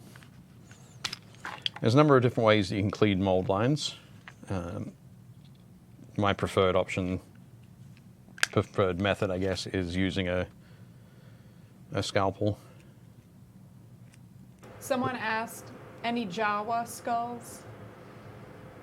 Any Jawas? Any Jawa skulls? Yeah. Yeah, I think there would be Jawa skulls in there. But they just look like tiny human skulls. I guess. I think. I don't know. It's tough to tell under all of that. Do you know what they would look like? I'm going to guess. That's purely a guess. If I can bring this up close to the camera. So I don't know if you can see I've got a line that runs along here. It runs through that point where we just clipped off. Runs along the edge of the skull. There and up this side here. Generally, companies do pretty good. Most companies now do a pretty good job of hiding those mold lines where they can. But for the larger, flatter areas here, you can just come along with a nice, sharp scalpel blade. You see I'm doing something that everybody has told you not to do your entire life, and that's cut towards you. So I'm also going to tell you not to cut towards you. Part of our safety requirements. But you can just use that sharp blade to slice that off. A little bit of scraping to smooth things out. And you're good there. On the other side, I'm going to use the scalpel blade to cut off that little nub there. And what some people do is use the back of the knife blade to clean the mold lines off. So scraping like that. Games Workshop actually sell a mold line scraper, which is basically it's a tool that looks very similar to this, except this is a little bit thicker, more sturdy, but has very sharp corners, 90-degree corners that are used for scraping mold lines off. Huh. If you were to use this knife and just use the sharp blade there, eventually that's going to dull. Yeah. But the mold line scraper doesn't dull, which That's is pretty nice. cool. But of course, you then can't go and cut something with it. So it's a swings and roundabouts, but it's handy. It's a handy tool to have in your And I'm sure you could arsenal. very easily sharpen. Sharpen the other side of it. Well, I mean, You could very easily make a weapon out of it, Dave. You're just not trying hard enough. You're correct, Gretchen. You totally could. oh, well, don't try this if you have Parkinson's. Listen, I have arthritis, and I make it work. Yeah. If your hands shake, just disclaimer: don't stab yourself. And anchor your hands. Same deal there. Anchor your hands. Work close, and always work with a sharp blade, because you don't. Whenever you work with a dull blade, you're gonna have to push You're harder. Gonna cut yourself with a dull blade. Cut yourself more often. Yep. So, Someone asked, what is an appropriate amount of skulls per miniature? what is an appropriate amount of That skull? someone would be Richard Rick? Ankley. Yeah, Rick? that person. Rick. So if you've been wondering what Rick's up to, Rick has already begun Rick Rolls America. He's on his Rick Rolls America tour now. I was excited to go and see him last week at Third Eye Games down in Annapolis. Then he went to MagFest, and now he's traveling across Tennessee. And finding time to troll us. Yep. I bet you he's driving at the moment, and he's dictating to Siri. Siri, make it make a terrible comment. With this trooper here, these ones are the Legion troopers, or the Legion models, do not come on sprues. They're all separate. If they are multi-part, they're separate pieces that you can push together. But they do have mold lines on them occasionally, so you can see one running along the, maybe see one running along the bracer there, the van brace. But you can, again, do that little scrape to clean those off. Sometimes for the show, we're in a little bit of a rush beforehand, so we don't get a chance to do that. But I mean, the show is basically a bunch of quick painting anyway. it is. So, yep. And then you can come along and do a little bit of scraping on the inside. Like the equivalent, I feel like, of a video game speed run. Right. And cleaning the mold lines would be like going through the tutorials. Yes. It's just going to slow you down. We don't need tutorials here. We are the tutorial. Oh, good comment from YouTube. Yep. JP says that the sharp edge sometimes chatters and leaves a wiggly line. I use the back of the blade or the Citadel tool. I have the tool in my travel hobbying pack. That's true. Because it is so fine. You get that little vibration. You can lose the smoothness, particularly if you're working on like an armor plate, like I am here. And yeah, so I think for a lot of it, it's working out what works best for you. I do a lot more slicing than I do scraping. So for me, it's the front of a knife. For other folks, back of the knife, or the Citadel tool that I mentioned. One other thing that you can do, particularly if you've got resin or metal miniatures, metal miniatures would really tear up a blade when you're trying to clean the mold lines off them, is get some fine files, some needle files. Games Workshop have a set, the Army Painter have a set. There's quite a few that you can pick up in your local hobby store. And yeah, they're very fine. You can come in and file that down. And they work great on metal and resin miniatures too. So those are the tools that I use to prep minis. So a knife, clippers, files, the scraping tool from Citadel. Lots of stuff you can have in your toolbox. Yeah. Actually, I'm going to get that knife back so I can slice off the bottom of this skull. So it's going to go onto the base a little bit better. Oh, do you have some glue over there? Do I have glue? I do have some glue. Excellent. Cool. Magic. I'll go and glue this onto this guy's base. Oh. Maybe. Oh. It always happens. Another one? No, it's okay. This'll come off. Ah. No, okay, we need another one. No, that's fine. I'm just going to not use the dropper top. Okay. But don't cut back to me. I won't. Sometimes that happens. All right. I'm going to steal white from you. Sure. There we go. Boop. With the comment from JP, it Yep. made me think about putting together a travel hobbying pack. Travel hobby pack, putting Like- one together. Yeah. I think there are, there's lots of ways you can do it. think about, when I say lots of ways to do it, there are probably only a couple, but the big thing is working out what you're going to be hobbying on while you're traveling. Are you just going to be painting? Or are you going to be assembling and painting? Are you going to be priming? Think of all the things that you're going to be doing while you're working on it, because you don't really want to have to carry around too much stuff. That makes sense. Don't want to carry around all of your tools all the time.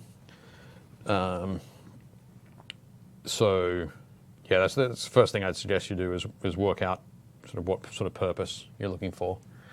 You could create a small sort of assembly pack, which would have things like your clippers, your knife, your glue, your scraping tool, anything else you might need.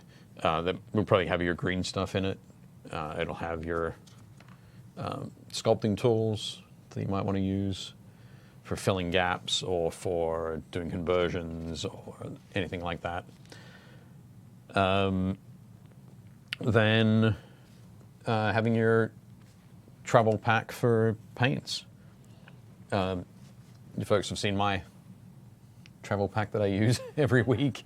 When I travel, I travel up to here, and I also use the same paints at home. So mine is very, very ramshackle because I don't have to go too far with it. But something like a tub that will hold your paints, the paints that you need. Or cases, if you go to hobby stores like Michael's or AC Moore or probably even Joann Fabrics, that sort of thing, or the organization section of Home Depot or Lowe's or any of those big box stores, you can get a lot of cool, almost briefcase size organizers. That's what I keep my watercolors in. I have a old little. I have a bag it was from the 1970s, 1960s. I don't know. My dad used to use it as a sleepover bag. Okay. And it has this wild flower print on it, but it is the perfect size to hold all of my watercolors and all of my sketchbook stuff and like a little grab and go. Right. Yep. Excellent. Do you keep those in there all the time then? I have my main set in there. I would use it a lot back whenever I used to go to more conventions. Okay. They were usually draw parties and that kind of stuff that would happen at like midnight or something at the convention. Right. And so I would bring that as my little grab and go, and then I would paint instead of draw. Right. Cool. Yeah. That's awesome. Let's look at some more minis. Some more minis. And then there was a good question on Facebook. Right. But let's look at minis first. Let's and look at then minis answer the first? question. Okay. Yeah. Oh, and then we have to come back to the flamingo thing. Oh, yeah. So, I just remembered. minis, question, flamingo. Rightio. Let's do that. Let's do it in that order. Okay, so looking at the next lot of minis from the Painting Happy Little Minis Facebook group, what do we have on show? Cool. June has painted Elanta, the Lost Prince. That's a fun pattern. Yeah, that is cool. Some, And that's like painted. Pardon? That's all That's painted, painted. like freehand. Oh, the scale mail? Yeah, the scale mail and the pattern. Oh, wow. The pattern, yeah. I can tell. Is the scale mail part of the pattern, is it? I think so, yeah. Yeah, it looks like that's just stamped. Yeah. That looks very cool. Nice work, June. Yep, that looks great. Excellent freehand. Kicking ass minis. I enjoy saying that every week. Working on a Tyranid army. This is cool. I think I'm going to just, it's still work in progress because that base needs a little bit of work. But yeah, the blue, kind of the desaturated blue against the more saturated purple, looking very cool. But yeah, bright red orange on the gun. So with one thing I haven't mentioned to you before, but with Tyranids, So Tyranids they're all sorts of crazy bioorganisms. The weapons that they use are also bioorganisms. Oh. So that gun Creepy. isn't anything mechanical. It's but like a living thing. It's a living thing that this Tyranid warrior in this case puts his hands into and kind of Okay. massages a little bit, and it spits out something from it, like within its own horrified. guts, or it might be another organism, like some sort of burrowing creature. Does it? It might explode on okay. impact, or it might hit and then start to burrow through armor, that kind of thing. But it all exists in a symbiotic relationship. As long as it's a symbiotic relationship. Horrible. I'm not sure it's all consensual, but As it's symbiotic, I didn't say consensual. yeah. That's- So Those are nice colors. moving right along from the Moving right along symbiotic with that. relationship, the Dragonborn Commission from WizKids. No more Tyranid. Nope, No. nope. No more Nope. Tyranids. Nope. Everything about that was just delightfully nope. I didn't make it up. Lisa, yeah, these are looking good. As Gretchen said, the colors are looking great there. I think it's that green in particular. It's got that sort of Very oceany. ocean. I was going to go more sort of radium. Oh, radium, yeah. Kind of, oceany radium. I feel like it's underwater in a cave. Okay, yeah, I can see that. But yeah, no, looking good there, Elise. Nice one. Oh, Matt has been painting up Captain America Someone has to. from Marvel Crisis Protocol. It's looking very cool. This weekend, nice. I'm heading to Peoria, Illinois, along with about a dozen other people. We're converging on Peoria to paint up a whole lot of terrain for Adepticon. Adepticon okay. later in March, and with Marvel Crisis Protocol being such a new game, the folks at Atomic Mass Games have sent the Adepticon people a whole bunch of scenery. So there's the Daily Bugle Nice. stand, the dumpsters, cars, that kind of thing. So I think we have to paint up about 30 odd tables worth of scenery for Marvel Crisis Protocol, as well as about 60 other tables of scenery for some Games Workshop games and other bits and pieces. But it should be a lot of fun, a lot of airbrushing. So I'm going to get to practice a lot of airbrushing, which will You be get to fun. be Cool Dave. Fun? You get to be Cool Dave. You're Cool going to hat Dave. around. You're going to airbrush. Oh, right, you're okay, yeah, completely forgot about Cool Dave. It is. I'm never going to it is- forget Cool Dave. We can all forget about him.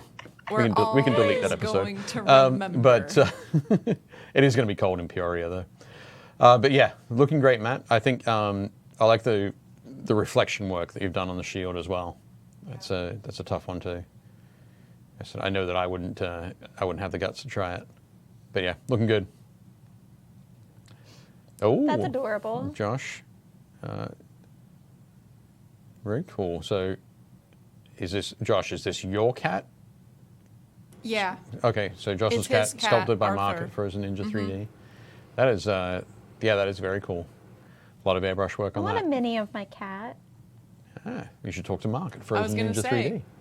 Apparently, ask Mark. But yeah, looking good. Nice work. My cat's special. Oh, Nick has been painting up the Underworld Oryx for Warhammer Underworlds. He's looking good. I love all that rust. The rust texture looks great. Contrasts nicely against the edges of the armor, or the edges of the weapons where the rust is chipped off. But yeah, nice one.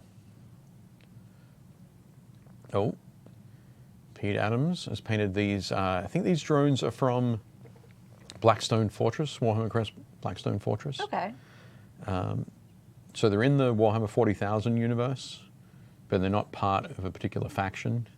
They're just They in sort of- existence? Yeah, so there's this these things called the Blackstone Fortresses that are strange, enigmatic, unknown, floating things that just float through the cosmos. As you do. They've been used at different times for different nefarious purposes, but yeah, these things float around inside and repair it, maintain it, but nobody knows what they are, except that sometimes they just need to shoot them. But they're looking good, Pete. I like that blue. Oh, Rob is painting Zarbag's Gits. So Zarbag's Gits are another warband from I like its face. Warhammer Underworlds. That's Yeah. a nice, I like the green with this particular sculpt because it's so, like the face and everything is so extra that having yeah. that bright of a green, I feel like just brings it home. Yeah, it is super over the top. It's definitely looking cool. And the big thing with Night Goblins is mushrooms. So that enormous mushroom on his head. It's looking great. Nice one, Rob. Good. Ryan, Halfling Militia from Wargames Atlantic. I would be so concerned if I angered halflings enough for them to form a militia. Right, yes. I feel like that's intense. Like Yeah, that's sufficiently provoked. It is intense. It's definitely wild. But I love the work here. Again, the leather work on the armor and the quilting, that kind of thing. So that orange tone is working perfectly against that little pop of blue. Nice one. Good job, Ryan. Oh, Sean is painting when Barney and Shrek met. Yep, that's kind of intense. So that is I like an awesome that purple. troll. I like Yeah. that. The purple's definitely looking good. And the texture on the bone, is sort of on that jawbone that he's swinging, he's definitely done a great job bringing that out there, Sean. Looks very cool. It looks very bone. It does, yeah. It does look very bone. Yeah. You can imagine that jawbone sitting in the desert for a while. Cool. Oh, Steve Martin, Night of the Living Dead Pugs. Oh my God. That's so cute. That is A zombie pug. so cute. And it's like in a little mud puddle, too. Yep. I'm not sure how to react. He didn't name it that. Someone No. else did. Someone else Dave. Yeah, Dave Schrump did? Okay. did. And I just really liked that. Like that title? Because Yeah. he didn't say what the mini was from, so Okay. You'll have to let us know, Steve. yes. But, yeah.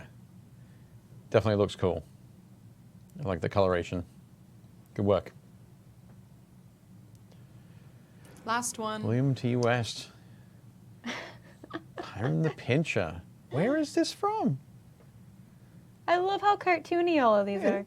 This is amazing. This could be an emoji. It could be. We need to know, William. Where is it from? I think it might have been Reaper. Possibly. But yeah, no, fantastic job. I think that yellow was great. Nice and smooth, great highlighting on there.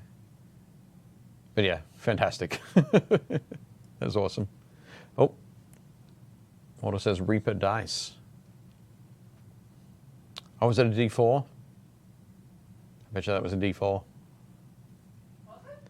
Huh? Oh, look, can you go back? Yeah, that's going to be a D4. Oh.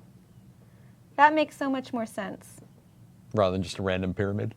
I was willing to accept it. Yeah, for sure. I would totally take a random pyramid. It looks great. Love that yellow. But nice. Good work. Good work, everybody. Okay. So we have 15 minutes remaining. So there's a question that we had to answer first after looking at the minis? Yes. It was. Pardon. What's the best way? Here we go. It was from Clive. What's the best way to remove a mini from its base Oh. so you can rebase it? Okay. That's a good question. And there are a number of different factors that go into that. Depends on how it's attached to the base, what glue has been used to attach it, what materials it is, whether you want to keep the base that you're taking it off, if you want to keep that or not. If you've got a high-impact polystyrene miniature, so something that's come off a sprue, and you've glued that to another polystyrene plastic base with polystyrene cement, that's going to be really tough because it's kind of, the polystyrene cement has welded the two. It's melted both sides and welded them together. So you'll need to cut through that. Something like this is a hard PVC miniature attached to a polystyrene base with super glue, I'm guessing. If it's connected with super glue, you can actually put it in the freezer. And it's going to sound a little bit weird.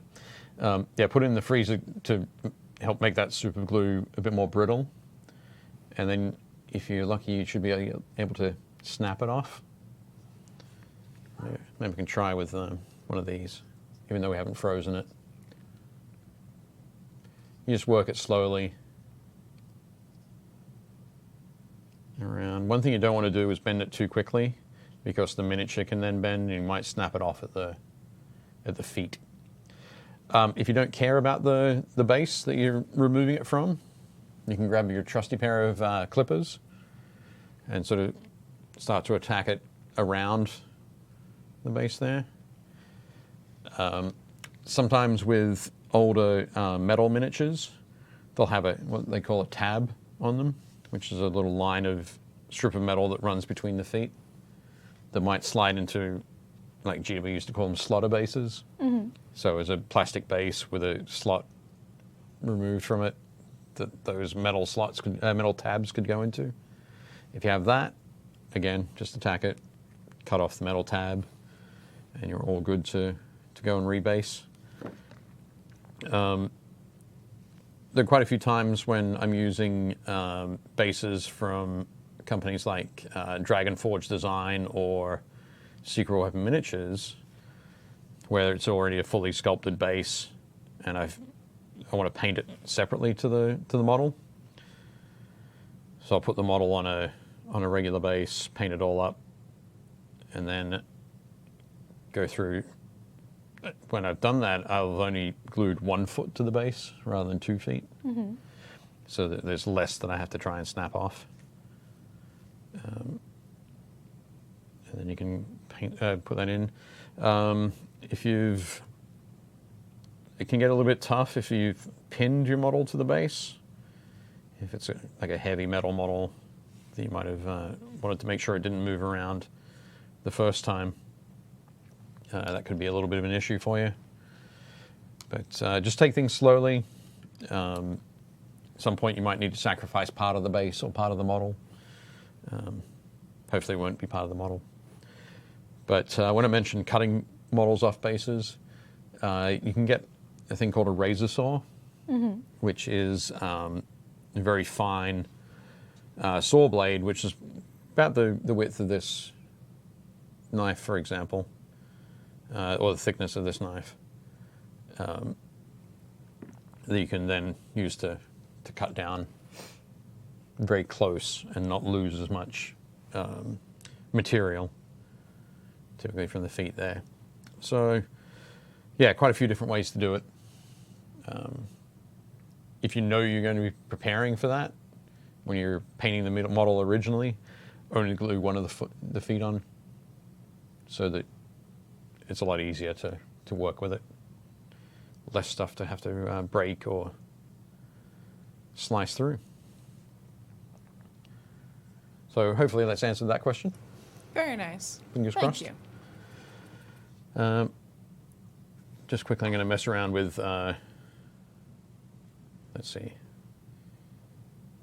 mess around with this kind of scheme. Yeah, that's the Is boy this band. the boy band? That's the boy band, yeah. That's the boy band picture? There we go. Yeah. That's it the does one look where like... I showed it to Gretchen, she said, it's like the Spice Girls. It is. I'm not wrong. This is true. Oh, and now I turned off my phone. I need to go back and look at it again. But I think looking at the different designs, the different patterns that are sort of showing up online, I think you could probably end up painting your own pattern, your own colors, your own design for a unit or for an army, and it would be okay. You wouldn't have to follow it. It's fine.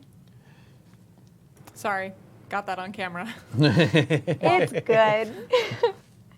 Happens to me all the time. I'm wearing a white shirt painting with white paint.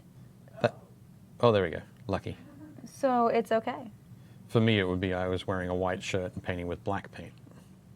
I'm about to paint with black paint. There we go. So with this, with the orange, because orange paint can be a little bit thin at times. Mm-hmm. It doesn't have particularly strong pigment. I'm starting with a paint called Red Leather from Vallejo. Where is it? So, Red Leather. This is gives good coverage, and it's a great base for that orange.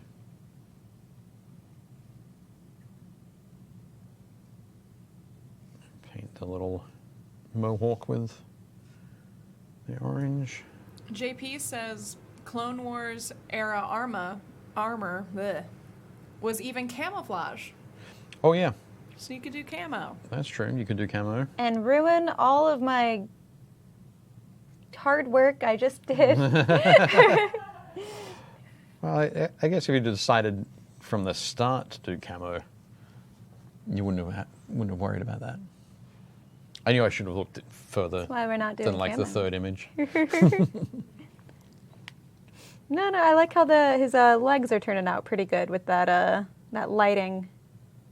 Cool. So not that Dave's paying attention, but it's okay. Sorry. Don't worry. We'll see it on the We'll see it on the close-up. We'll see it on the the spinners. close-up. It's all good.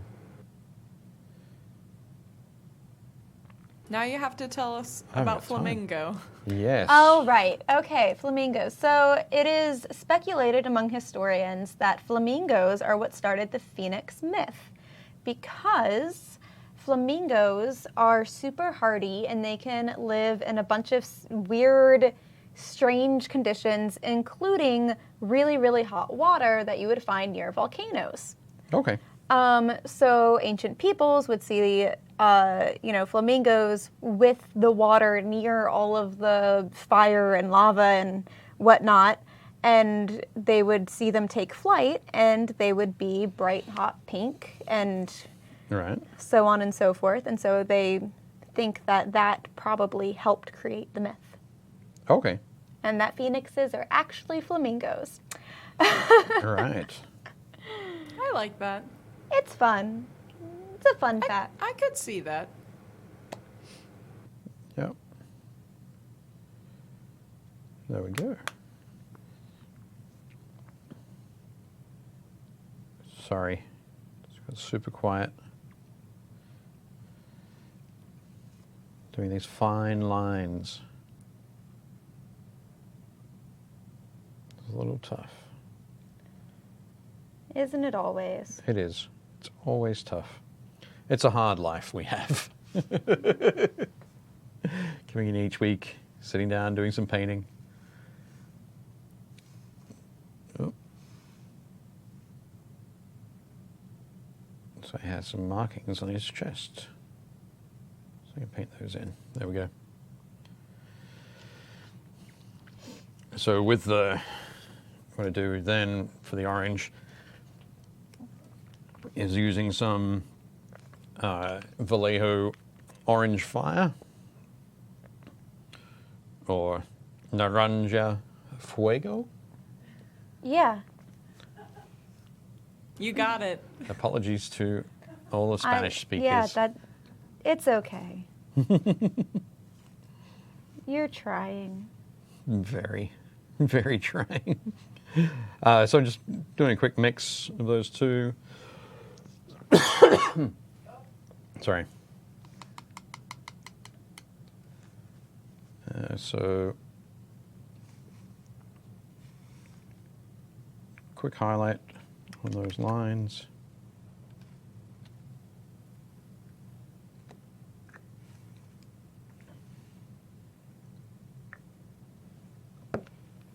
And once I've done the highlight with the mix, I come back with the pure orange fire and paint that over that final highlight. Yeah, there's a good comment from JP on YouTube. Cool.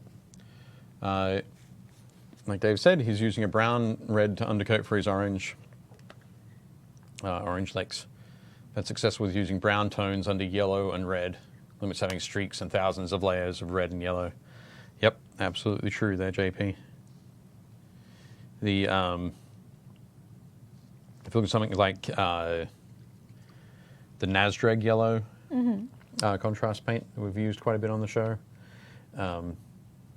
is yellow with that brown. Yes. Kind of that ochre undertone. vibe to it. Yeah, definitely the ochre kind of thing going on. But yep, one of my other favorite paints, charred brown from the Vallejo range, is great for like an undercoat for reds, without a doubt. Here we go. Nice bright oranges. 3 minutes, folks. 3 minutes. Yeah. Let's get them on the spinner. On the spinner. Winner, chicken spinner. Okay. I think you use charred brown under the yellow for Something? Song of Ice and Fire. Yeah? No, not charred brown. I might have used beige brown, Oh, which that's is a what I'm little bit thinking. lighter, but charred brown is would definitely be too dark for it. That's charred brown. Oh. And I can't find my beige brown at the moment. But yeah, would be a little bit too dark for that. Just quickly, while I've got that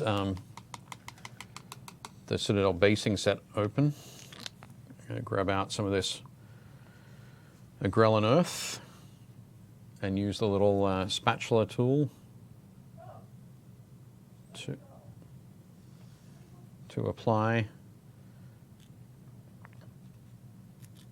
some of that to the. You can use an old paintbrush to do this, but this little spatula tool is nice and easy to use. Walter asks if Yoda is a puppet. Dave actually. Oh. Surprised by your question there, Walter. Dave actually attempted to find out if I thought it was. it was It's a not. puppet. Yep, Leona told me it was a puppet, and I went to use it as a puppet. It is not a puppet. It's definitely not a puppet. It would be super cool if it was, though. Extra cool. So, sadly, no. I think we might have to give it to Leona to turn into a puppet. Yep. Yep, Leona's down for that. Cool. Okay. There we go.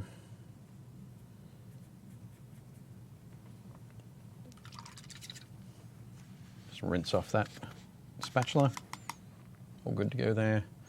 And I've just found that beige brown, which is going to be good for the basing. sorry, the edge of the base. So the Grell and Earth from Citadel there is going to be great for providing a texture when it dries. It's going to give a bit of a dried earth kind of look. Color-wise, it's very similar to this beige brown, so painting it around the edges is going to be fine. And as I mentioned before, talked about that kind of that sandy look, or the sandy texture on the. I'm going to use this. Actually, no. See the flat dry brush? Yep, perfect. Thank you. So I've got this dry brush here. I'm going to take some of the beige brown over here. Do a little bit of scrumbling. Is that what that's called?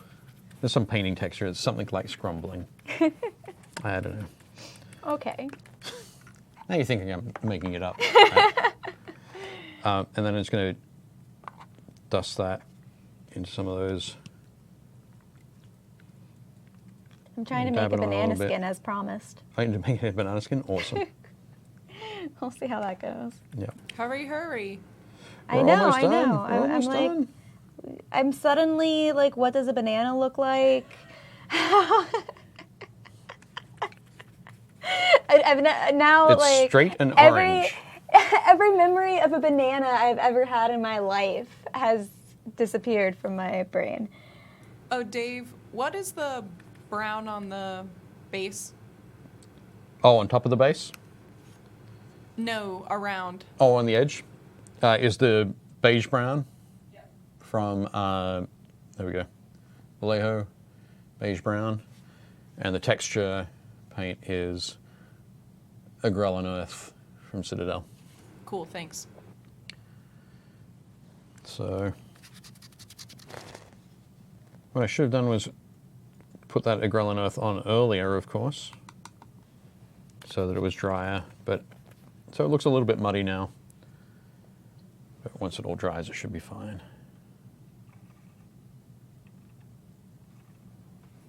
There we go.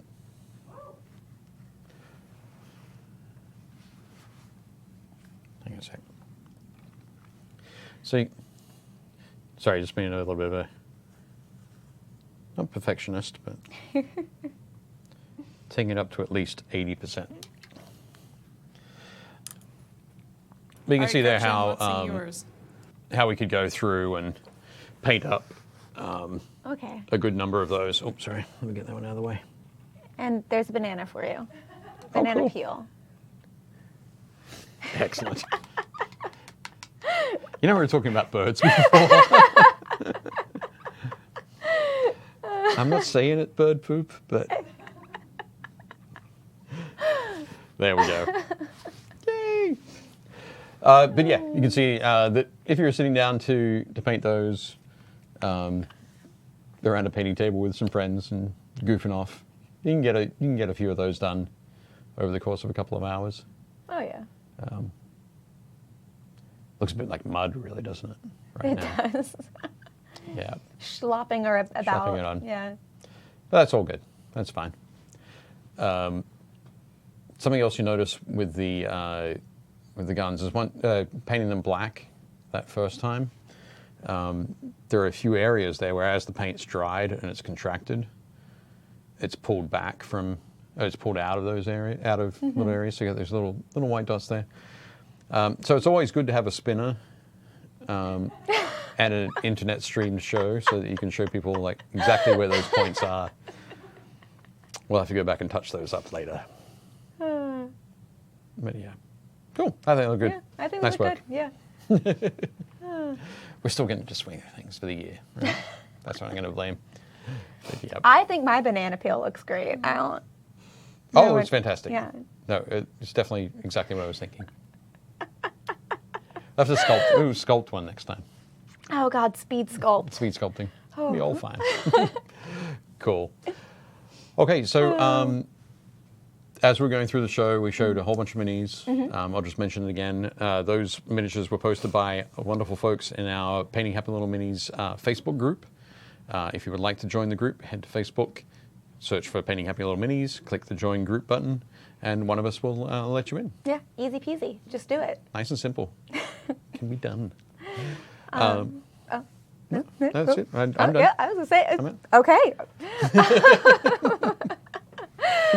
Cool. Well, if that's all, if you're done, and I'm done, then thank you guys so much for watching. I'm Gretchen, And I'm Dave. and we'll see you at your friendly local game store.